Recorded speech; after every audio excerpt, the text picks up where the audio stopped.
আজকে যাব আমি শাহরুখ খানের বাড়ি মান্নাত। আর বোম্বাই এসেছি, মান্নাত যাবো না, শাহরুখ খানের বাড়ি যাবো না, তাই কি কোনোদিন হয়? তাই সেই দিন আজকে ফাইনালি চলে এলো। রেডি হয়ে আমি গাড়িতে যেয়ে বললাম ট্যাক্সি বুক করা ছিল, সেই জন্য ট্যাক্সি বুক করে নিলাম শাহরুখ খানের বাড়ি যাওয়া। এই দেখো সেই শাহরুখ খানের বাড়ি মান্না।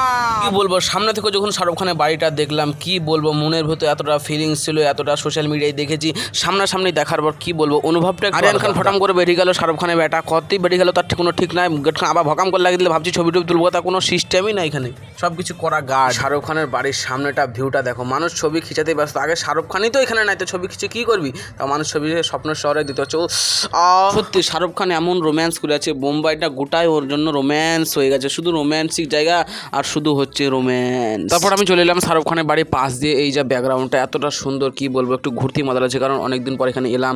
স্বপ্নের শহর শাহরুখ খানের বাড়ির সাইড দিয়ে দেখতে পাচ্ছ, ভিউটা দেখো, লোকেশনটা দেখো, সমুদ্রের ধরে হালকা আবহাওয়া, আর লোকেশনটা এত বিউটিফুল, কি বলবো। তারপর একটু আমি মজা নিতে লাগলাম, এই সমুদ্র হাওয়াটা একটু নিতে লাগলাম। এসেই যখন পড়েছি একটু আনন্দ নিয়ে হয়। আর সামনে দেখছো এই মস্তানের বাড়ি, তারপরে এই সাইডের ব্যাকগ্রাউন্ডটা দেখো। তারপর চলে এলাম স্টেশনের মধ্যে, এখন যাবো বাড়ি। অনেকক্ষণ ঘোলা হলো, সকালে এসেছিলাম, অনেকক্ষণ ঘোরা। ভিডিওটা একদম ভালো লেগে থাকলে অবশ্যই লাইক সাবস্ক্রাইব করে দেবে। থ্যাংকস ফর ওয়াচিং, বাই দোস্ত।